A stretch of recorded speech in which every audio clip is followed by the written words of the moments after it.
porque son especies que están en peligros de extinción, que a pesar de que su categoría de extinción como científica no diga como, ay, no, están al borde de la extinción, queremos trabajar por ellas porque lo que pasa es que realmente como nadie las estudia, nadie sabe que las están matando y realmente las están matando mucho. Y cuando vas y preguntas a campo, ah, sí, yo maté una, yo maté otra. Entonces, realmente no es que estén bien, sino que es que no hay nadie que diga que están mal.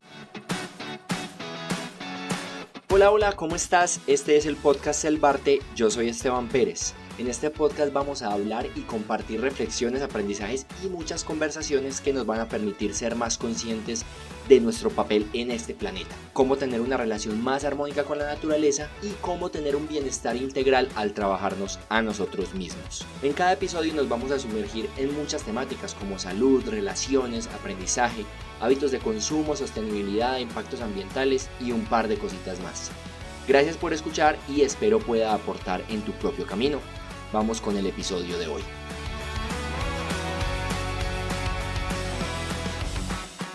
Hola, hola a todos, bienvenidos al podcast El Barte. En este nuevo episodio me acompaña acá Mateo Giraldo. Vamos a estar hablando de varias cosas muy interesantes, sobre todo muy enfocado a lo que él se ha dedicado, que es al tema de las aves rapaces acá en Colombia, la conservación. Él ahorita, pues ahorita vamos a hablar un poquito más qué son, de qué se trata y todo el asunto, pero una conversación bien interesante. Yo a Mateo lo conocí por el otro proyecto que él tiene, que es Atratus, una marca de ropa que también ahorita vamos a estar hablando un poquito de eso, ropa de montaña.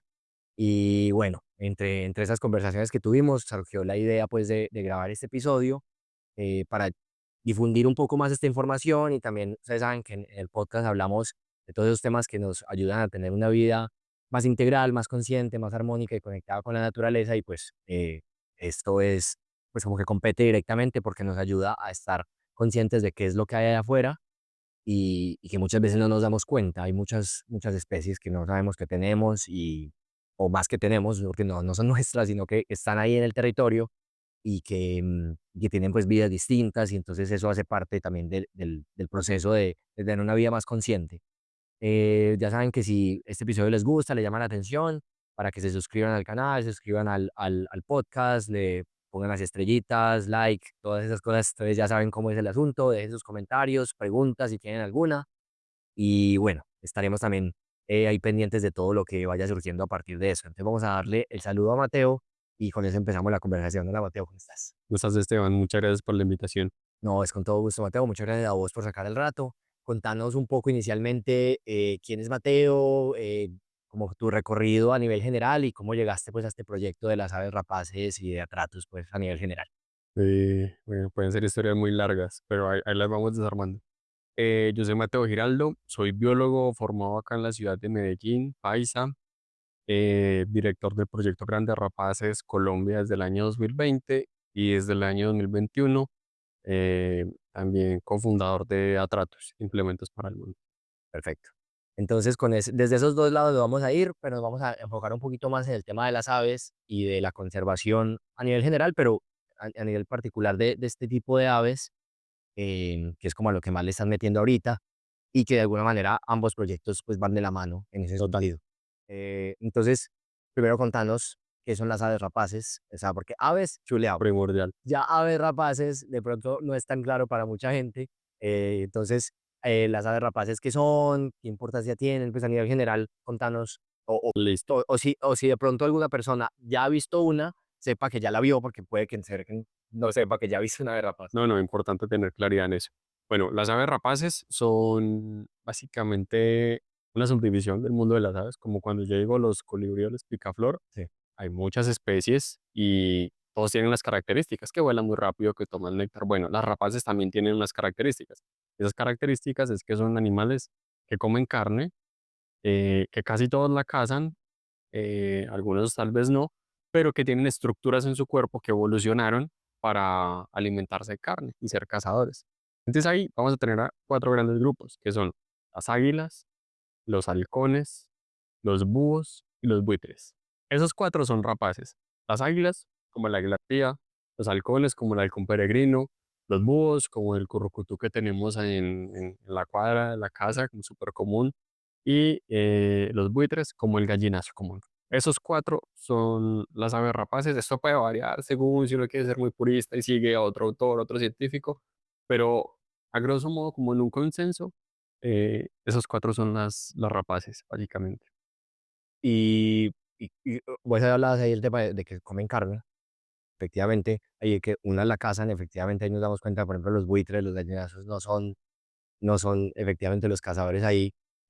Como que qué importancia en general tienen estas aves, y sobre todo de Ujú. pronto metiéndonos al tema de los buitres, ya que no cazan. Lo más importante es que esos animales cumplen una función muy chévere en el ciclaje de nutrientes. Es decir, que transfieren la energía de una parte basal de la cadena Mm, a otra. Ellos, por ejemplo, se encargan mucho de la regulación de presas. Son animales cazadores, son depredadores tope. Entonces, digamos, un halcón en la ciudad puede mantener a raya las poblaciones de palomas, como para verlo muy, muy, muy claramente. Pero un águila arpía en el bosque puede mantener a raya las poblaciones de monos, las poblaciones de perezosos, que si nadie se los come, básicamente ellos que comen plantas, entonces van a terminar comiendo el bosque, mm. afectando las semillas, la producción de algunos frutos de algunos árboles, y eso después va a causar ausencia de algunos árboles y unos desequilibrios que no queremos, que no son fáciles de ver, pero esa es su labor, esa es la labor de las grandes rapaces, controlar las presas puntualmente. Y los carroñeros, básicamente limpiar tanta carroña que eventualmente puede contaminar algunas fuentes hídricas.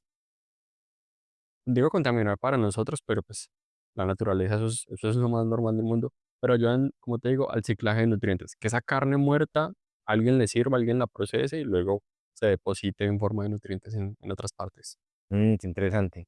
Por ejemplo, eso me hace pensar un montón, pues un poco porque ahí hablaste del tema de, por ejemplo, los halcones mantienen a raya las palomas, como que qué dinámica han jugado o juegan ahora las aves rapaces, por ejemplo, en las ciudades, porque, por ejemplo, los gallinazos ya tienen una posición, digamos, como de aves como que no tan agradable, porque Ujú. se mantienen en la basura. Claro, de pronto no les ayuda que no son los más lindos, pues, o sea, Total, no mira un halcón y es como, wow, eso es es una máquina. perfecto. Y uno mira águila y son lindos. Y un gallinazo rugosito, con verruguita. Claro, es como, ay, ¿qué pasó ahí?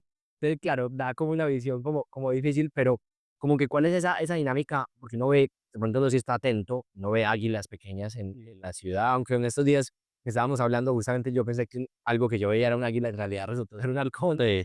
Em, pero sí, como que qué papel juegan en las ciudades o cómo han interferido las ciudades en el funcionamiento, diría uno, de estas especies. Bueno, lo primero es entender que en ese grupo de rapaces tenemos más de 100 especies de rapaces.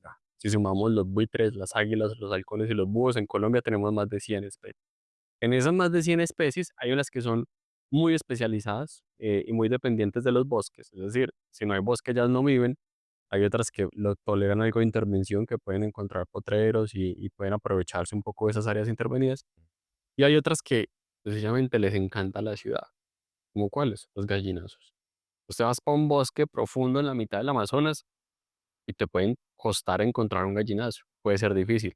Ah, pero vas a una zona rural donde hay un pueblo, cerca del pueblo, vas a encontrar los gallinazos. Es chistoso porque muchas especies realmente le sacan un beneficio a los humanos. Algunas otras especies son, por ejemplo, el que me decías pensabas que era un águila, un aguilucho, que son realmente nombres comunes, que es la pigua, esta que está en las ciudades, en Sí, tierrita sí, sí. caliente, que es como amarillita, tiene los flancos de las alas blancos, como amarillitos. Y ese animal es súper exitoso en las ciudades, Mm, al igual que el gavilán pollero. Se adaptó, no le importa la huella de los carros, no le importa tanto como la construcción de edificios. Antes se paran en los edificios y son capaces de convivir con las personas y le sacan provecho a eso. Entonces, en ese sentido, ellos están haciendo el control de otras especies presa que también se adaptaron a la ciudad. claro, o las De ratas, hecho, palomas. por ejemplo, la tortolita rojita, la chiquitica rojita que hemos visto toda la vida en las calles, cuando uno la ve en el monte, uno, qué raro, se ve hasta más linda en el monte incluso, y eso a uno le causa, por ejemplo, uno no se imagina una paloma de iglesia en el monte, Exacto. eso se tiene que ver rarísimo, y bueno, no son nativas, son europeas y toda la vaina, pero Ah, okey. Cabe la tortolita sí es nativa. la rojita sí, y la que es grisecita, la cenaida, también son nativas, pero a veces encontrarlas en el bosque es difícil, de hecho los veo más en paisajes intervenidos, Mm. medio potreros y así. Ah, claro, que aprovechan, porque de alguna manera se pueden como acomodar más a las condiciones y claro, y me imagino que les irá mejor de cierta manera. Sí, es como por ejemplo las ratas, los mismos perros, los gatos y algunos animales, pues como que dijeron como, ah, bueno, esta gente está dando muchas cosas por ahí, y hay oportunidad de refugio. A ellos se les llama generalistas. Básicamente, se alimentan en general de lo que pueden encontrar, no son tan específicos. Ya los otros se les llaman especialistas. Vaya, A veces algunas relaciones dependen solamente de una planta, de un grupo de plantas o de una presa, un grupo de presas. Y si ese grupo de presas no está, desaparece. de forma. Como el caso de las grandes águilas que comen primates. Aquí solo hay primates gigantes sin cola, entonces esas águilas no pueden vivir acá, No pueden ya. obviamente. Me parece bacana ahí la analogía que incluso eso podría llevarse, por ejemplo, al tema del conocimiento. Como que, o sea, no necesariamente que los generalistas sean mejor que los especialistas, porque creo que necesitamos a ambos, pero a ¿Verdad? los especialistas les va a costar un poco más adaptarse a ciertas cosas, a ciertas Total. condiciones, porque necesitan condiciones muy específicas, como vos decías con el tema por ejemplo, las águilas. Ya metiéndonos más de lleno de cómo llegaste ahí, em, pues, como que, ¿qué fue lo que te llamó la atención? O sea, estudiaste biología, estabas trabajando, pues, en general con cosas vivas y en el monte, viendo de todo, Bueno, pero contanos cómo fue que llegaste a trabajar con el tema de las aves rapaces. Y de pronto antes de eso, más bien contanos, y de pronto puede estar relacionada a la historia, ¿cuál es el estado de las aves rapaces en Colombia? O sea, ¿qué les pasa? O sea, ¿les está pasando algo? ¿Están en peligro? ¿No? Me imagino que algunas sí, otras no. Y de ahí nos contás por qué llegaste ahí y por qué estás mm, trabajando, pues porque es importante proteger. bueno, pues el estado de las rapaces en Colombia es lástima, pero depende mucho de cuál, porque son tantas que hay unas que estarán bien, otras que no estarán tan mal. A nivel muy general, la investigación en rapaces en Colombia no es muy grande. Es muchas preguntas básicas sobre algunas especies que no se conocen. Sí te puedo decir que suele haber mucho conflicto, sobre todo en zonas rurales donde hay una gallinita en la casa y de pronto pasó el gavilán y ¡pum! La lo comió, como en la canción del gavilán pollero. Eso no es de gratis, es porque la ecología de la especie dicta que ellos comen animales y cuando encuentran una presa de pronto, muy fácil como una gallina, pues se aprovechan de ella. Y eso hace que la gente pueda tomar retaliaciones y dispararles. Entonces eso crea conflicto. Están las águilas cuaresmeras que aparecen como en la cuaresma, a principio de año, em, por los lados de Semana Santa y llegan todas volando en migración, cientos y cientos, y a veces en algunos lugares las matan Mm. porque dicen que son para comer y les dan algunos usos. Entonces, depende de la especie, tienen algunas amenazas. Otras son tan especialistas de bosque, dependen tanto del bosque, que si no hay bosque, pues están mal No hay forma. y no van a tener buenas poblaciones. Entonces, en ese sentido, en las tasas de deforestación que tenemos en algunos departamentos, como Antioquia, como el Caquetá, algunos lugares de la Amazonía, pues esas los rapaces que están allá no la deben estar pasando bien, por Mm. ejemplo. Y bueno, ¿cómo me encarté yo con las rapaces? Esa es una historia chévere. Bueno, chévere y no chévere. Pero bueno, fue por pura casualidad, una real coincidencia y suerte. Yo toda la carrera trabajé cuando estudiaba biología, trabajaba con mamíferos, con pequeños mamíferos que son murciélagos, chuchas, ratones, de la mano de un profesor Juan Fernando. Y una vez hicieron una salida a campo de métodos en zoología a capturar animales, ¿cierto? La hicieron en Bahía Solano, Chocó. Yo no fui porque yo ya había cruzado ese curso, yo ya había hecho mi salida a otro lugar y esta vez tocaba el Chocó y yo, bueno, no, pues que les vaya muy bien, pase muy bueno, qué nota. Y cuando llegaron, el profesor, yo fui a saludarlo, yo, profe, ¿cómo le fue en la salida? Me dijo, no, Teo, muy bien. Imagínate que vimos un águila y era un águila arpía y el profesor tenía 35 años en ese momento, un doctorado, un man muy serio, muy bacán, pero parecía un niño chiquito contándome cómo le había parecido el águila arpía. No, y era así de grande y estaba parada en una ceiba, en una rama enorme, y el animal nos abría las alas y vocalizaba. O sea, él quedó encantado con ese animal y yo, wow. Pero en ese momento a mí solo me gustaba pajarear. El águila arpía sí la conocía, claro, pues los animales grandes, pero nunca te imaginas nada con ella porque es tan rara y tan icónica que ya se vuelve casi mítica. Cuando, bueno, pasó una semana y llamaron al profesor y le dijeron, profesor Juan Fernando, mataron el águila arpía. Esa que usted vio allá en el árbol, ahí mismo la encontramos, le dispararon y le cortaron una garra y la dejaron ahí tirada. Y nosotros, ay, mariachas, ¿cómo así? Entonces en ese momento resulta que no se sabía nada sobre el águila arpía en Colombia, absolutamente nada, no había información publicada, uno que otro de esos artículos que detallan solamente casos de conflicto, casos donde águilas han muerto, pero nada de conocimiento, casi que no se sabía y al día de hoy no se sabe muy bien dónde sí y dónde no está la águila arpía. Cosas tan sencillas como saber si aquí hay o no hay, Claro. no se sabe. Ajá. Em, entonces, bueno, en ese momento no se sabía nada y apareció esto. Entonces, ¿qué pasa? No se sabía nada sobre la especie, pero allá existía la posibilidad de que en ese árbol tan grande, justo donde mataron a la águila, hubiese un nido. ¿Qué pasa? En el dosel espeso del Chocó no se podía ver la copa a 35 metros de altura. Entonces, eh, había una lucecita de esperanza de que hubiera un nido y que de pronto hubiera un pichón para salvar. Con esa lucecita de esperanza se movió mar y tierra, se buscaron recursos para mandar una avanzada a la zona. Yo estaba súper sano, me contaron eso, yo, "Ay, pues qué pesar, pero ¿qué puedo hacer? Yo soy simple estudiante de pregrado común y corriente, claro". Y me llama el profe un jueves y me dice, oye, no, que yo, ay, marica, ¿qué hice? Me está llamando el profesor, se me la voy a, metí las patas. Bueno, me dice: "Teo, ¿usted qué va a hacer mañana?". Yo: "Profe, yo tengo clase con usted". Es que: "Ah, bueno, eh, aliste maletas porque vamos para Chocó". Y yo: "¿Qué? ¿Cómo así?". Es que sí, y lleve su dron porque lo vamos a necesitar. Yo: "Ah, pues, claro que sí, no se diga más". ¿Y qué pasa? Resulta que un dron es una herramienta muy fácil, muy práctica, muy efectiva para hacer una evaluación rápida de una altura mayor, como Claro. lo es Mm, llegar a la base del árbol, levantar el dron y ver si hay un nido y si hay un pichón mm. para salvar. Entonces, dicho y hecho, arrancamos el viernes, fuimos con funcionarios de Chocó, gente allá de la reserva del Jardín Botánico del Pacífico, un investigador de águilas que conocía ahí medio entró un poquito al mundo de las águilas, y el profesor. Llegamos a la zona, levantamos el dron y efectivamente había un nido perfectamente formado, una canasta así, metro y medio por metro y medio de palos, una cosa donde uno cabe sentado, acostado, perfectamente el peso se lo soporta el nido. Y vimos que había una bolita blanca y el dron muestra en el celular una versión reducida de la imagen. Entonces todos vimos la bolita blanca y dijimos, marica, hay un huevo. Entonces todos felices, como, ay, qué pucho huevo. Hasta que lo que pensábamos que era el huevo hizo así, tac, separó las alitas del cuerpo y las movió así del lado. Y es como, ay, parce, eso no es un huevo, es un pollo. Y aparte, el tamaño de ese pollo correspondía a la edad de entre 1 y 2 semanas. Es decir, ese animal era un recién nacido. No puede ser. Resulta que en el cuidado parental de las águilas arpías está que la mamá solamente se encarga, pues solamente no, pero su tarea principal de quedarse con el pollo. Ella no se va a casar, ella no se va, no, no, ella se concentra en cuidar a su bebé. ¿Por qué? Porque hay otros depredadores, porque arriba a 35 metros de altura el sol pega directo, porque la lluvia pega directa, el viento es muy fuerte.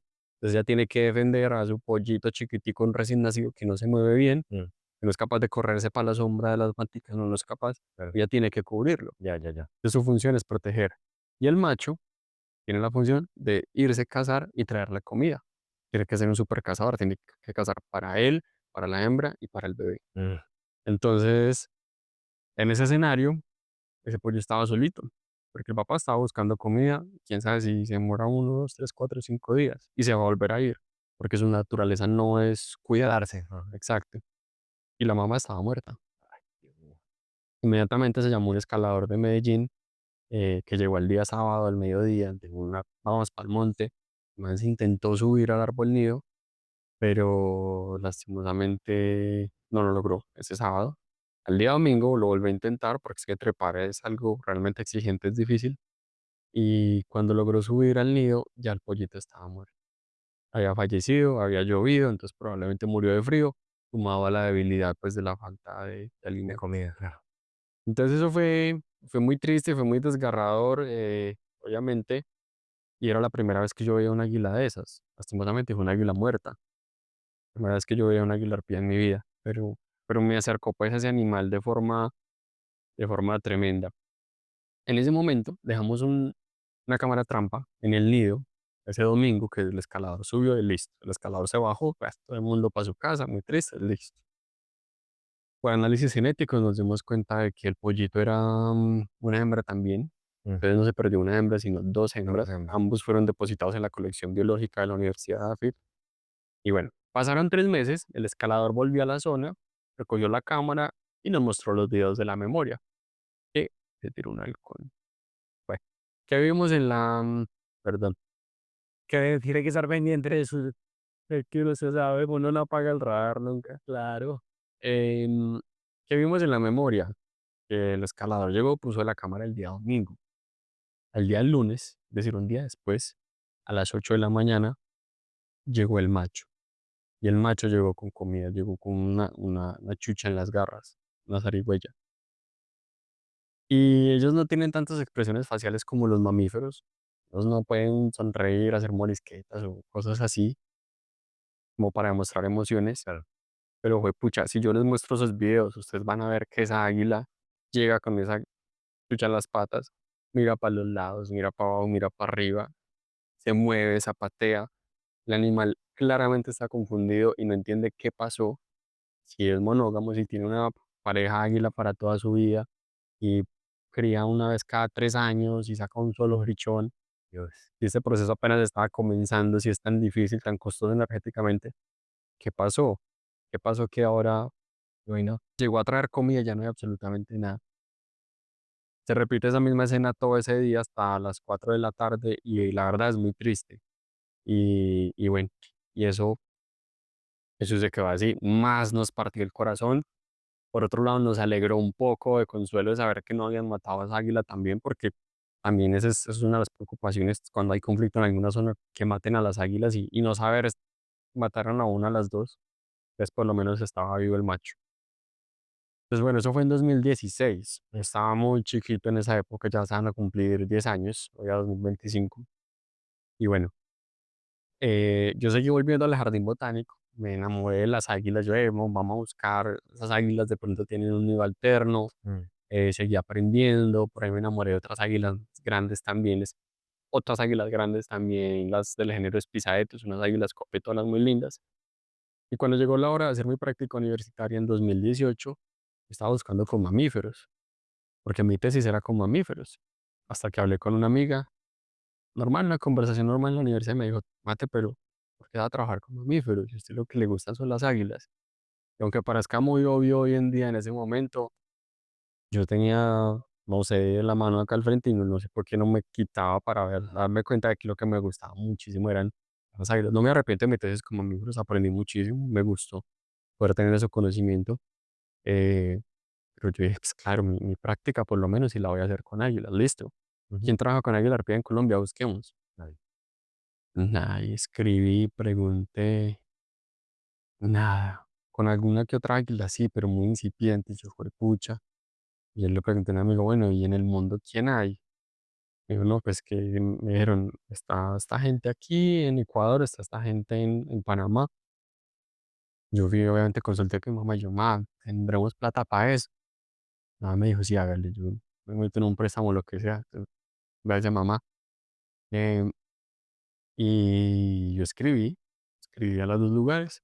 Me respondieron de Panamá y terminé yéndome para Panamá 4 meses a trabajar con la Fundación Naturaleza y Ciencia con la doctora Carla Paricio. Ella me enseñó todo lo que sé de arpía, esos pinitos iniciales. Y fueron 4 meses en los que correteamos águilas en diferentes bosques de Panamá. Aprendí mucho. Claro, cuando llegué a Colombia, después de esos 4 meses, yo dije, yo voy a montar lo mismo, pero en Colombia, porque aquí no hay quien trabaje, no hay quien abogue por esos animales. Entonces, listo, yo tenía que terminar mi universidad, entonces seguía haciendo pinitos con águilas de a poquito. Cuando ya quería empezar a trabajar más con águilas, ¡pum!, cayó pandemia 2020. Pero bueno, sirvió para sentar cabeza, echar bastante mente. Me junté con otros 3 amigos y decidimos formar el proyecto Grandes Rapaces Colombia, ahora sí formalmente.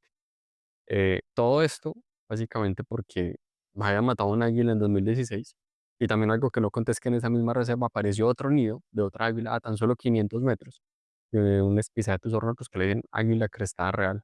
Una águila preciosísima, pongan águila crestada real ahí, les va a parecer una locura, es así, barradita en el pecho, tiene un penacho aquí como si fuera un super peinado, es una locura de animal.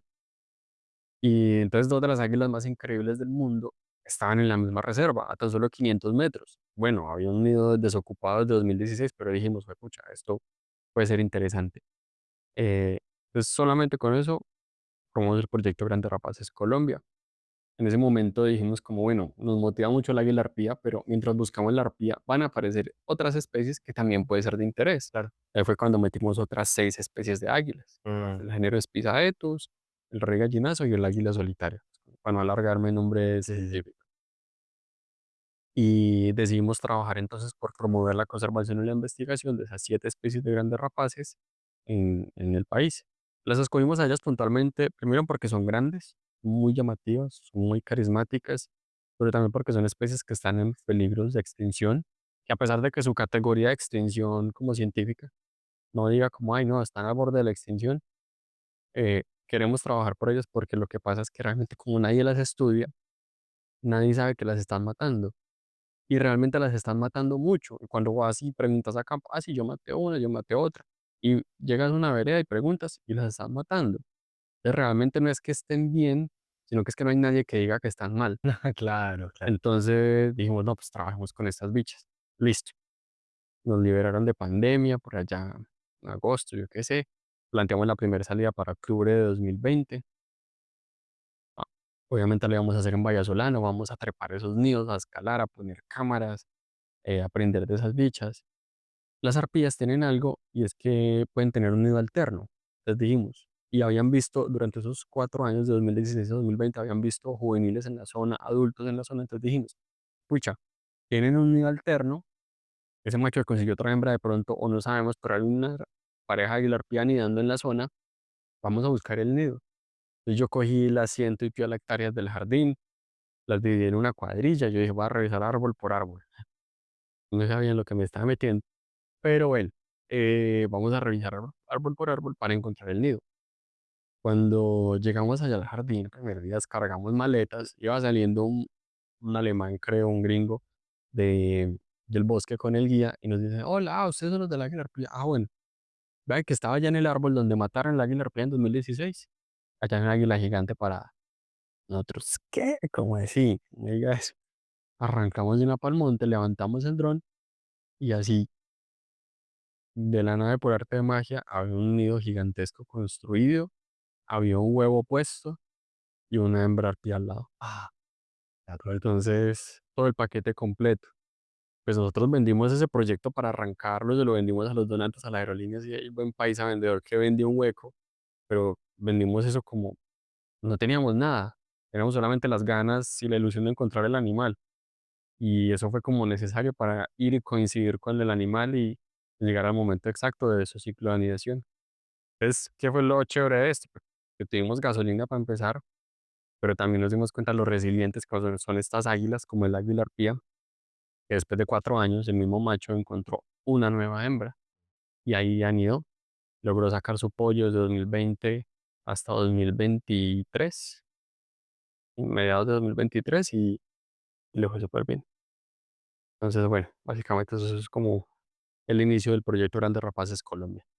No, brutal, brutal. Y yo creo que es bien bacano cuando esas historias llegan así como que uno no las buscaba, de alguna manera como que independiente de lo que crea cada uno, como que le llegan, como un llamado, como una vocación, cada uno le pondrá la palabra que quiera, Sí, pero pues yo creo que es lo bacano de la vida misma, que le va poniendo a uno como cosas y ya es cuestión de uno responder, porque vos simplemente le pudiste haber dicho a tu profe como no, estoy ocupado o no me interesa, pues porque igual vos no estabas trabajando con eso sí, total. y claro, y teniendo poquita información, pero bacano como la vida le va poniendo a uno esas cositas y uno va sacando pues proyectos a partir de ahí. Eh, Contanos hacia grandes rasgos qué hacen en el proyecto y ahí de pronto también nos metemos en que es Atratus también Ujú. y que viene haciendo de pronto de la mano también del proyecto, para que ya vayamos también metiéndonos a la parte más práctica, también de que nosotros, que nos podemos, pues el resto del mundo, qué puede hacer como para involucrarse más en este tipo de cosas y saber más y saber que, por ejemplo, como esa especie, puede que haya otras muchas especies en Colombia y en el mundo que no sabemos mucho y que tal vez la estamos matando sin darnos cuenta y que estamos teniendo pues efectos eh, más graves de los que en realidad pensamos que hay. Entonces, contando más o menos qué hacen con el proyecto. Listo, bueno, pues nuevamente el objetivo principal del proyecto es promover la conservación y la investigación de 7 especies de grandes rapaces. Sí. Escogimos 7 y vamos a conservarlas y a protegerlas y a promover todo eso. Entonces, puntualmente, ¿qué hacemos? Llegamos a territorios donde nos dan entrada, eh, donde hay avistamientos de águilas, donde hubo conflicto con águilas o donde ya se encontraron áreas de anidación para trabajar en torno a estos nidos y empezar a investigarlas. Mm, Pasa con estas águilas es que son depredadores top, entonces un depredador generalmente tiene un territorio muy grande, ya porque tiene que abarcar muchas presas, claro. ¿cierto? Entonces, si yo quiero estudiar esa águila y aprender qué hace, qué come, cómo se mueve, qué es importante para ella para saber cómo protegerla, si yo quiero saber eso, tengo que estar cerca de ella, claro. Pero un animal de esos hace así, fum, fum, fum, aleteó y ya llegó 200, 300 metros por allá. No tengo cómo seguirla, y menos en una selva espesa, ¿cierto? Eh, entonces, ¿qué pasa? No es práctico seguir esos animales, no es práctico perseguirlos, entonces tengo que buscar otras metodologías. Obvio, puedo ponerle radiotransmisores, pero eso también tiene sus limitaciones, ¿cierto? Entonces, lo que hacemos nosotros es que trabajamos en torno a las áreas de anidación. ¿Por qué? Estos animales suelen ser fieles a los nidos, así que usan el mismo nido casi toda la vida. Entonces, si yo encuentro el nido, va a poder tener a las águilas casi que prácticamente amarraditas, como si estuvieran ahí todo el tiempo, porque ellas van, cazan, pero siempre vuelven al nido. Mm, El centro de su territorio es su nido. Entonces, si yo encuentro el nido, si yo encuentro ese árbol, encuentro a las águilas. Entonces, nuestro trabajo se basa básicamente en revisar los bosques para encontrar árboles, árboles que tengan nidos de águilas. Y no es una tarea menor porque realmente estamos hablando de que, por ejemplo, una pareja de arpías puede necesitar 2000 hectáreas de bosques. Son varios kilómetros cuadrados de bosque. Y en todos esos kilómetros de bosque solamente me sirve un árbol, el que ellas hayan escogido. claro. Entonces, eso es un problema. Pero una vez encontramos un reto, más bien. Mm, Una vez encontramos ese árbol nido, lo que hacemos es que comenzamos un proceso de investigación. Si bien se puede hacer observaciones desde el suelo, con telescopios, con la comunidad, eso también lo hacemos. Lo que más nos gusta, lo que nos parece que produce los mejores resultados en cuanto a investigación, es trepar a los nidos. Entonces, con equipos de ascenso por cuerdas, trepamos a 25, 35, hace 50 metros de altura, según a lo que esté el nido. Instalamos unas cámaras trampa, que son los dispositivos automáticos de monitoreo. Las cámaras van a grabar la actividad de las águilas. mm, Luego nosotros vemos esos videos y entendemos qué es importante para las águilas. Sabemos en qué temporada anidan, qué presas comen, si están comiendo gallinas o si no están comiendo gallinas para hablarlo con las mm, comunidades, si están comiendo muchos perezosos o muchos monos y de pronto en la comunidad cazan muchos monos, no poder abogar un poquito, meterse por ese ladito y decir, venga, no casen tantos monos que van a dejar sin comida al águila. Pues sí, pucha, se está comiendo las gallinas. ¿Cómo hacemos? Planteemos cómo hacer un corral o alguna otra estrategia que sea más efectiva. Pero lo importante es generar conocimiento, aprender, saber qué le interesa al águila para poder nosotros diseñar estrategias que nos permitan que la gente pueda coexistir con las águilas, ¿cierto? Entonces, bueno, eso es un poco de lo que hacemos. Trepamos nidos, hablamos con las comunidades, toda esta información, todos estos videos, lo que aprendemos, se lo compartimos luego a las comunidades en talleres, en charlas. Tenemos algo muy chévere que se llama cinearpía, y es que trabajamos en zonas muy alejadas, porque son rapaces de bosque, sí o sí necesitan bosque. Entonces vamos a zonas muy alejadas donde casi nunca hay energía y mucho menos internet. Entonces algo como un cine nunca ha llegado a sus vidas. mm. Entonces nosotros llevamos un proyectorcito inalámbrico y por las noches proyectamos casi siempre en casas de tablas o en sábanas, y les proyectamos cine arpía, que son películas de águila arpía y documentales de otros animales. Wow. Entonces no es lo mismo que yo le diga, no, el águila es muy bonita porque es así, ya sabe, vea esta fotico, vea esto. A yo mostrarle un documental que se demoraron 4 años en grabar, que está muy bien contada la historia, que humanizan al águila para que la gente empatice Sí, con ella ajá. y que la gente se dé cuenta que es que ese animal que de pronto se le comió, el perro, el gato o la gallina, o que siempre lo han percibido tan nocivo, porque es que también la gente ve un gavilán pollero que se come un pollito y luego a la media hora o a la hora llegó una águila arpía que mide 1 metro y dijo, pucha, si este me comió el pollito, ¿qué me va a hacer la arpía que se come? Claro, tienen las de perder y por una rapaz que haga un daño van a pagar todas. Claro. Entonces tienen muy mala fama. Pero cuando uno les muestra el documental y ven que es que no, que es que tiene un pollito y que el pollito requiere esto y que, ay no, que hace frío, que hace sol, que la mamá tiene que estar ahí, que come monos y ven cómo se relaciona el águila con su entorno, ya la gente tiene más elementos para decidir, para pensar cómo actuar frente a una situación en la que haya un águila implicada. Mm, Sea que el águila esté en un daño, pues, o que no. Ya la van a pensar 2 veces antes de Claro, matarla, por así decirlo. Entonces, eso nos gusta mucho y en eso se basa nuestro trabajo, en crear como nuevas relaciones entre las comunidades y las águilas para que las águilas puedan coexistir pues como en el territorio.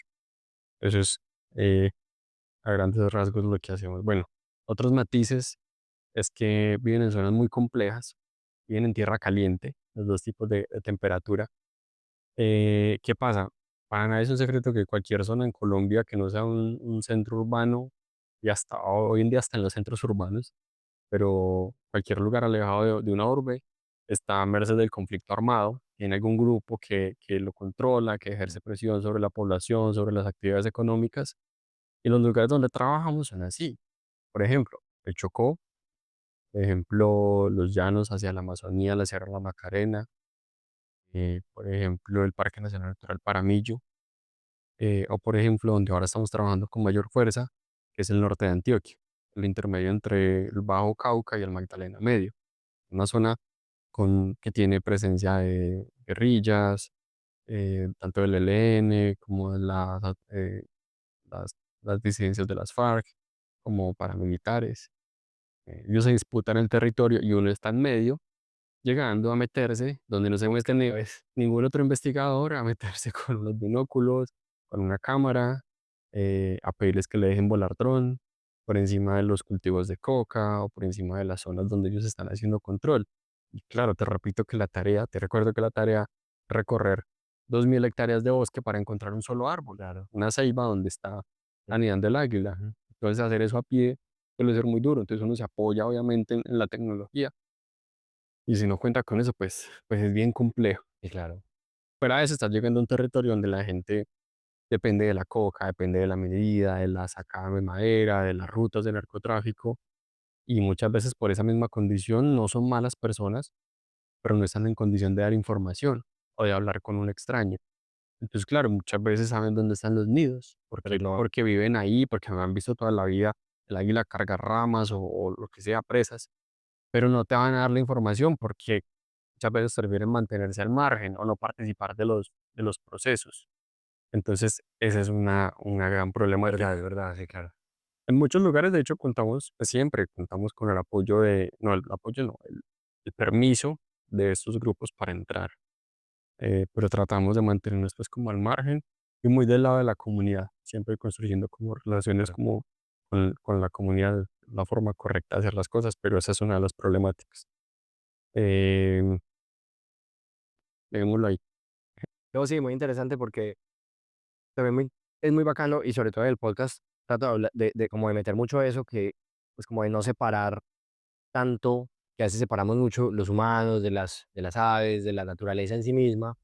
Y claro, ahorita las ciudades y todo el progreso que tenemos sí nos separa de cierta manera, pero yo creo que proyectos como este ayudan a ver que en realidad igual seguimos siendo parte del mismo planeta y compartimos en estos casos incluso los mismos recursos y las mismas cosas. Entonces, no es una cuestión solamente del daño que nos estamos haciendo a nosotros mismos pues, con todo lo que estamos haciendo de la deforestación, de la contaminación y demás, sino también de todas las especies que también están sufriendo, digamos, esas consecuencias, eh, y que en muchos casos, lastimosamente en algunos no, pero en muchos casos es por desinformación, como vos decías, porque Total. no saben muy bien qué está pasando, no saben muy bien lo que están haciendo y ellos simplemente están tratando de sobrevivir, pues, digamos, de cierta manera, pero las águilas también. Entonces ahí como que, ¿quién tiene más prioridad? Entonces ahí entran dilemas morales bastante complejos y cuando metes ese tema del conflicto y de personas que están pues ya al margen de la ley y demás, creo que hace que la ecuación sea todavía más difícil. Pero yo creo que eso no quita, antes yo creo que hace que sea más importante tener este tipo de proyectos, este tipo de iniciativas. Y que bueno, de alguna manera eso también habla de por qué no había nada investigando a las águilas, Es un reto. porque es que qué voleo, o sea, Por ejemplo, ¿qué se necesita para estudiar grandes rapaces? Lo primero es como ir a estudiar de pronto tórtolas. Las puedes encontrar en cualquier parte. Las no. Estas son depredadores y los depredadores, para que hayan depredadores es porque tienen que haber muchas presas. Los depredadores son muy poquitos.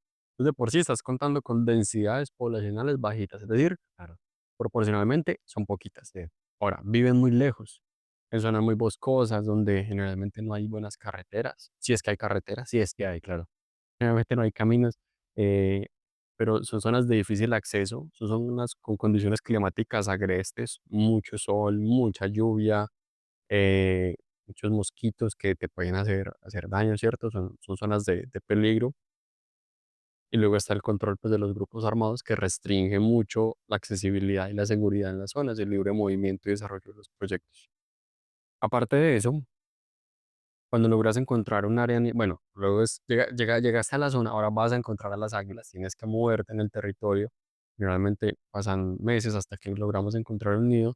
Y cuando encontramos un nido, hay que desplazarse hasta allá, eh, y siempre, por así decirlo, como con el miedo de que no tumben estas áreas de anidación.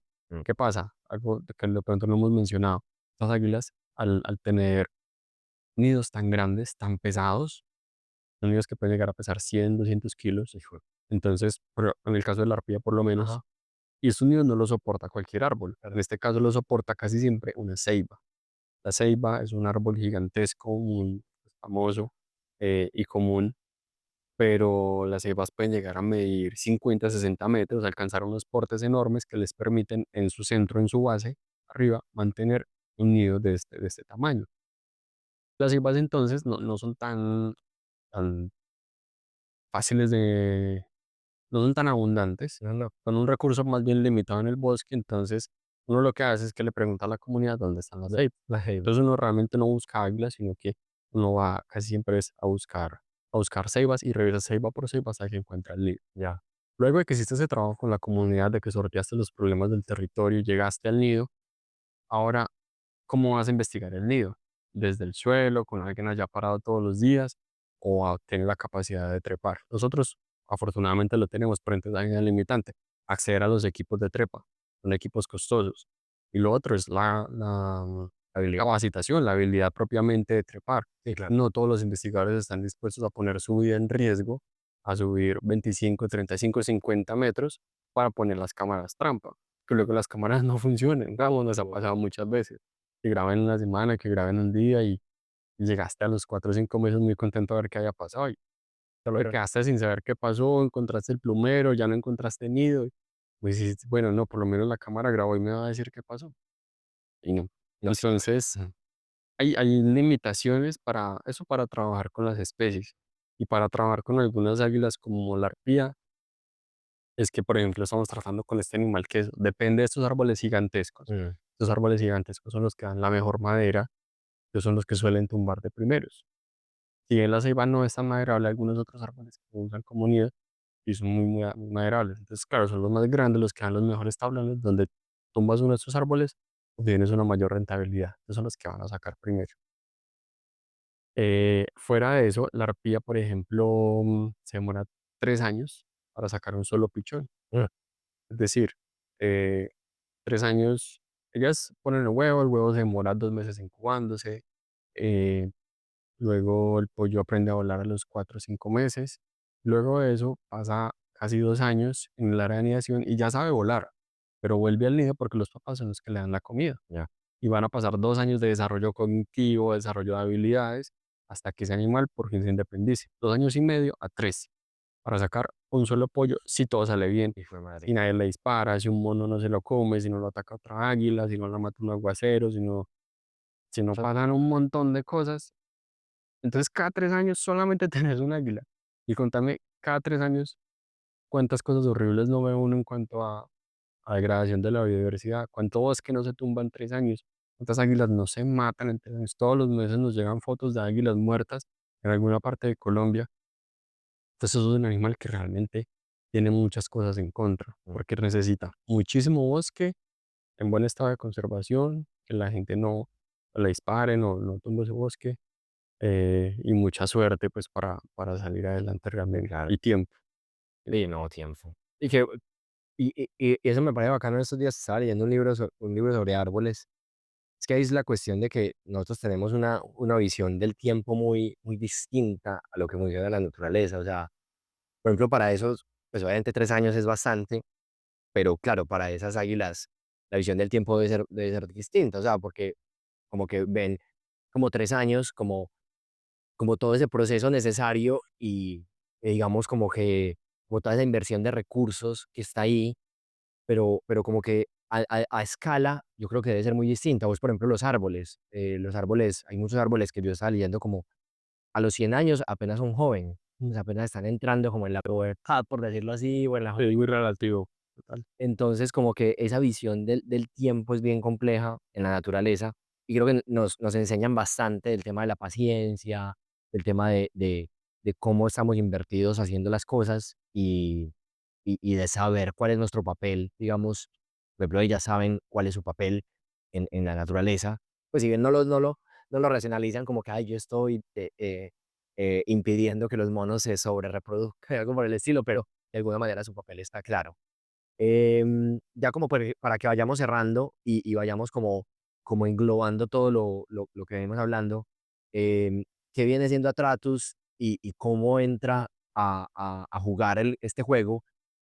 Porque algo que estábamos hablando cuando nos vimos hace una semana, como para hablar y organizar también el tema del episodio, em, es, y que ahí es donde va la invitación para todos, es qué podemos hacer. Entonces vos Ujú. tuviste como bueno, es difícil sacar recursos públicos, es difícil encontrar recursos de proyectos, como que hay varias limitaciones por ahí.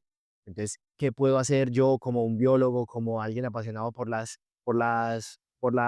aves? em, y cómo puede empezar a meterse también lo que es, por ejemplo, la empresa, la privada y otro tipo de fondos. Entonces, contándoles un poquito de ese proceso, de dónde nació, cómo nace, y que eso también pueda servir como una inspiración a que a veces no es como que "Ey, esperemos a que las cosas se solucionen o a que haya pues un recurso Sí, como caído del cielo, por decirlo así". o el Estado, Exacto. son cosas que no pasan. Bueno, pues, Atratos nació por 2 cosas. La primera, pues, las ganas de crear una empresa, querer tener como algo adicional, algo propio, algo como una visión que junto con mi pareja tuvimos. Em, y también porque en ese momento yo ya estaba con el proyecto de Grandes Rapaces Colombia, y obtener fondos para conservación suele ser difícil. Puede haber mucho dinero disponible en fondos internacionales, no siempre es fácil acceder a él.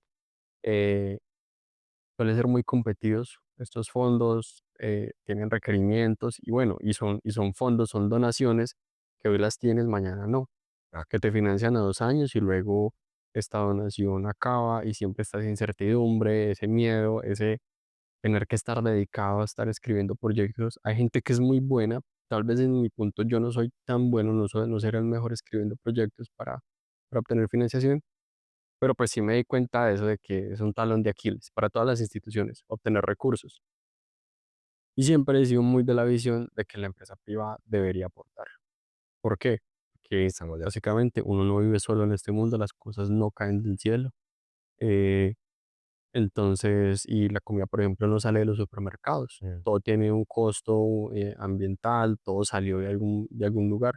Entonces, en esa medida, yo, con todo lo que consumo, con todo lo que hago como empresa, así sea una empresa de contadores, como te dije el otro día, ellos requieren recursos y esos recursos, nuevamente, tienen que salir de alguna parte. En esa medida, uno sabe que todo lo que uno consume es relativamente una afectación a la biodiversidad y que lo ideal sería uno poder compensar un poco eso. Mm, Así como la compensación forzosa que tienen que hacer algunos grandes proyectos, yo siento que el mundo sería muy diferente si todas las empresas, sin importar cuál sea, destinaran un 0,01% de su presupuesto anual a temas de conservación. mm, Si eso fuera obligatorio, habría muchas más personas haciendo conservación y trabajando por hacer cosas buenas y no haciéndolas con las uñas, como lastimosamente los hacemos como todos, pasa así. todos hoy en día. Entonces, al momento de crear empresa, obviamente queremos riqueza, queremos el vivir bien, vivir estables, no estar un apretado, por así decirlo. Pero dijimos, también queremos que sea una opción de financiamiento, que sea una plataforma para visibilizar proyectos de conservación e investigación, pero también para poder financiarlos. Y no vamos a decir que es que lo financiamos completamente, ni que somos unos grandes donantes, pues por así decirlo, pero ponemos nuestro granito de arena y para algunos procesos, como el proceso de Grandes Rapaces, ha sido una diferencia muy grande. Claro. También porque, por ejemplo, te pongo en mi caso, las Rapaces, tenemos un proyecto financiado al Chocó, listo. Me llaman, Mateo, apareció un nido en Antioquia, o hay que ir a recoger un águila en tal parte. ¿Y cómo hacemos? listo, Mateo se puede echar la mano al bolsillo una vez, pero es que esto es muy frecuente, Mm, o hay necesidades, o hay gastos imprevistos. Y cuando aparece un águila, ya les dije, son muy raras. Hay que aprovechar esas oportunidades. Entonces, claro, no, escribe un proyecto mientras te demoran 3 meses en contestarte o 6 meses para decirte que de pronto no fue aprobado o que sí fue aprobado y que el desembolso todavía se demora 2 meses. mm, ¿Y qué hago yo si el águila ya está allá esperando? Que hay que mover recursos para movilizarla o pasar áreas de anidación. Si usted no las coge rápido con la persona del monte que se la reportó, esas áreas se pierden. Eso es impresionante. Entonces tiene que correr por esos registros para que el proyecto pueda tener realmente como su efecto. Entonces, en esa medida hay muchos gastos que son difíciles de financiar a través de procesos de conservación, si uno no tiene un gran capital o si uno no está destinado 100% a trabajar en conservación. exacto. Y yo no estoy dedicado 100% a trabajar en conservación. Tengo mi empresa que me consume un porcentaje de tiempo. Entonces, en esa medida, cuando creamos Atratos dijimos, sea lo que sea, queremos financiar la conservación. Y mes a mes destinamos unos recursos, a veces destinamos productos también, para que el proceso de investigación pueda tener esa caja tal vez a veces informal, pero supremamente necesaria para que muchos pequeños proyectos puedan marchar Ya, sin tantos tropiezos. Nos dimos cuenta de que sí podemos aportar. En el proceso nos hemos dado cuenta también de que nos hemos vinculado con otras empresas. Por ejemplo, hay un restaurante muy famoso acá en Medellín que se llama Parmesano, con varias sedes, tienen un proyecto hermoso que se llama el Menú de la Conservación, y es que un mes al año le dedican un espaciecito a su menú, no, un espaciosote, la verdad. Aparte, bacana, es que nos lo hacen muy bien al lado. Y es que hacen un menú de la conservación. Ese menú lo dedican a una especie. Antes el menú del jaguar, listo, comida asociada al jaguar, o las regiones donde vive el jaguar. Cuando llega alguien que nada tiene que ver conservación, con conservación, como cualquier persona que va a entrar a un restaurante, hoy en día la mayoría de personas no tenemos nada que ver con conservación, y llegan y le dicen, no, que hay un jaguar, o que hay un animal que se llama oso andino, o montañerito paisa, un pajarito que está aquí cerquita en el altiplano del norte de Antioquia, que está en vía de extinción, que come mortiño, que depende de esto, que lo afectan los cultivos de papa, que vale la pena hacer un consumo más consciente. Entonces la gente entró a comer, pero salió concientizada de una causa no, ambiental. hay algo más allá, sí. Y fuera de eso, del menú que se generó en torno a esa especie, se destinaron recursos Ah, para que los trabajos en torno a esa especie se puedan hacer. ya. Entonces, se vinculó la empresa privada con algo muy novedoso y pudo aportar. Eso mismo hacemos en Atratos. Entonces, Atratos nace como esta marca que le gusta, no, diseñada para las personas que les gusta la montaña, inicialmente biólogos, ecólogos, que es de donde yo vengo, pero luego nos dimos cuenta de que hay un montón de profesionales ambientales que les sirve, hasta los geólogos, que les sirve la ropa que hacemos, ropa técnica para campo, y también la gente que le gusta hacer turismo, o el que simplemente tiene una finca y quiere estar más cómodo, protegido contra el sol, entonces listo. Brindemos productos que en Colombia poco se hacen, Mm, que generalmente están asociados a marcas extranjeras que duplican o triplican el precio, son marcas icónicas de toda la vida. Hagámoslos en Colombia muy bien, hagámoslos a precios para latinoamericanos. Entonces, así hacemos, por ejemplo, un pantalón que vale 200.000 pesos y en las otras marcas extranjeras vale 400, 500.000 cuesta pesos. más. Es una diferencia bastante grande y es un producto nacional. Y aparte, un porcentaje de ese producto que nos estás comprando lo destinamos a proyectos, al proyecto Grandes Rapaces Colombia, Mm, para sus acciones de conservación. Entonces, en esa medida, nos dimos cuenta de que sí podíamos aportar. Y fuera de eso, visibilizamos las acciones, porque a veces mucho mejor que tener plata es tener amigos. Entonces, no visibilizar y saber que no es sino escribir por las redes como, hey, estoy embalado, necesitamos transporte para llegar a tal sitio o alguna cosa o algún implemento, una donación, unos binóculos, es mejor que tener a veces el mismo dinero. Vas a tener el apoyo de las personas o una red grande de apoyo para cualquier eventualidad que necesites. Entonces, Patratus es básicamente esa plataforma que hoy en día me da de comer, pero hoy en día también le permite a Mateo Giraldo volarse una semana al mes para campo a trabajar con águilas y luego volver a trabajar con ropa y luego volverse a ir. Eso pues, yo sé que no lo podría hacer estando en alguna otra empresa. completamente. Entonces eso es un poquito de lo que es Atratus. Bueno, me parece brutal ese tema de cómo unir la empresa privada a las personas, lo público, de crear todas esas redes que estabas hablando al final. Yo creo que al fin y al cabo así es que desarrollamos lo que tenemos ahora como humanidad, creando, creo que esa es una de las grandes habilidades de la humanidad de crear cosas grandes entre muchas personas, porque Sí, al fin y al cabo yo creo que eso es lo que nos ha permitido colaborar y crear cosas grandes. Pero también es como de mostrarnos como que eso, como que las cosas de conservación no necesariamente, o de conservación no solamente, sino de, en general, cosas positivas que uno a veces ve tan lejanas como, no sé, que la ayuda a los pobres, que los niños, que las mujeres cabezas de familia rurales, pues como que todo eso a veces se ve como muy lejano, como de empresas por allá, o no, empresas no, como de fundaciones, o especialistas, pues, de médicos, claro, tal. o gente súper con una vocación así súper brutal que se donó a su vida a eso, pues, y efectivamente necesitamos esas personas, la Santa Teresa, la del Gandhi, y todas estas personas así súper brutales que ha habido, pero yo creo que nos tenemos que desligar un poquito de esa figura y decir como, venga, pues nosotros también podemos hacer cosas y no tiene que ser algo, claro, no va a ser lo más grande del mundo, pero por ahí se empieza y eso eventualmente va teniendo sus resultados. Entonces yo creo que este tipo de iniciativas lo que nos muestra es eso, que sí se puede y que es una cuestión de juntar la voluntad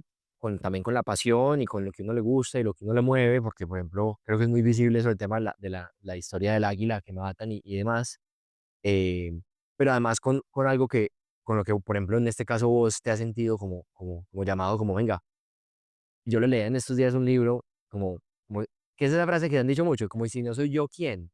Ujú. Entonces, no como de ponerse en uno como la responsabilidad de todo, pero sí como de alguna manera es como: "Hey, yo también tengo el papel o la responsabilidad de hacer algo", y si sentís, y esa es una invitación, digamos, para todos, como que si hay algún llamado o algo por el estilo que uno diga, por acá me puedo ir y por acá puedo contribuir en algo, Hacerlo.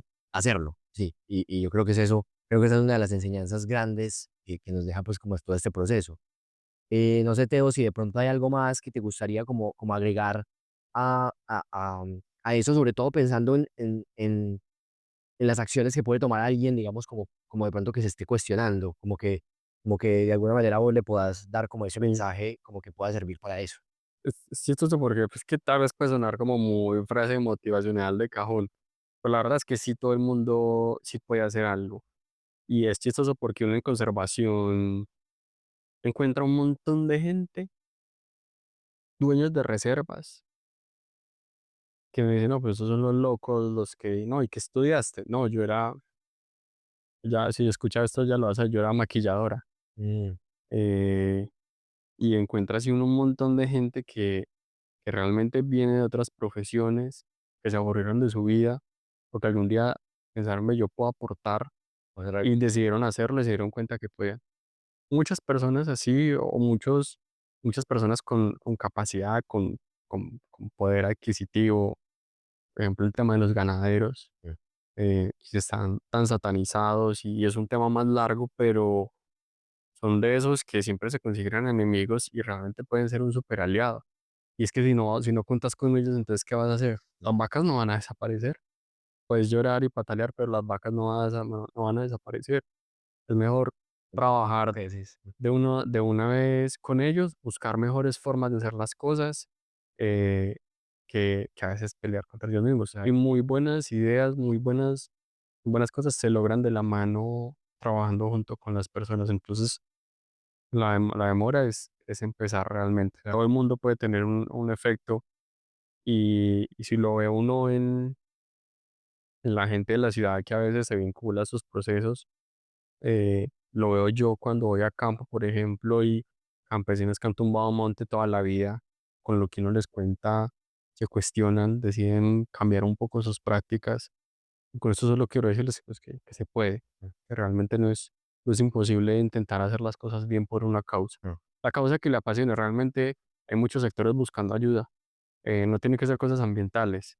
Hay muchas necesidades en el mundo, pero si son cosas ambientales, si le gustan los océanos, vale, hay miles de cosas. De hecho, lo mejor que puede ocurrir es que alguien que no sepa nada del mundo ambiental se meta al mundo ambiental. mm, Porque es que si yo voy a dar una charla a buscar ayuda entre 20 biólogos, pues vamos a hacer lo que hacemos los biólogos.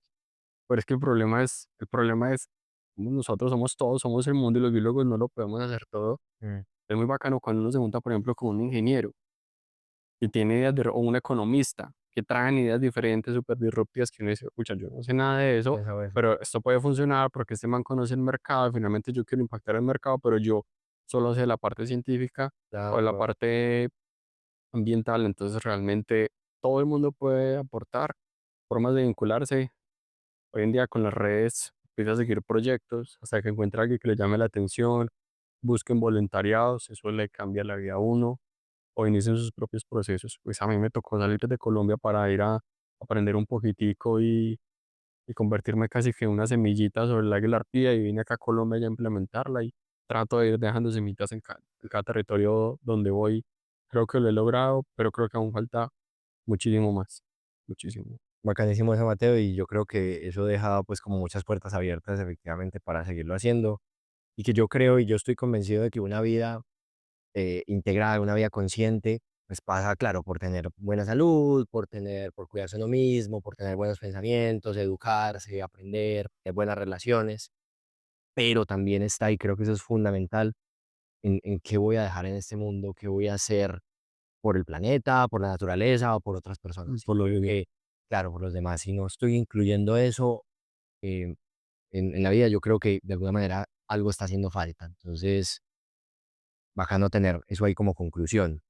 Pues, como para que acabemos, contanos dónde pueden encontrar a Tratus, dónde pueden encontrar al proyecto de Grandes Rapaces, cómo, y pues, que para que la gente se pueda vincular.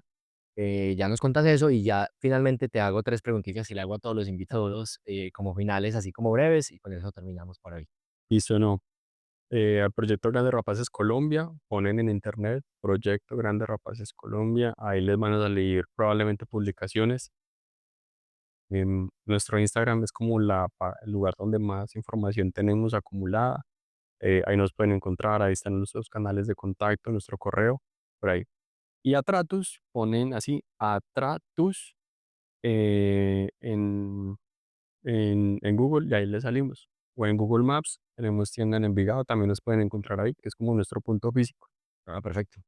Ahí lo tienen. Yo te igual les dejo en los comentarios pues del, en la descripción del video y del podcast toda la información pues como para que lo puedan hacer. Ya saben que si les gustó o saben de alguien que les pueda gustar, para que lo compartan, para que lo difundan, que todo eso también es importante, eso también aporta. A veces de pronto no podemos hacer mucho desde casa, pero podemos compartir un video y eso puede que le llegue a la persona indicada, corre, puede hacer otras cosas, algo ahí.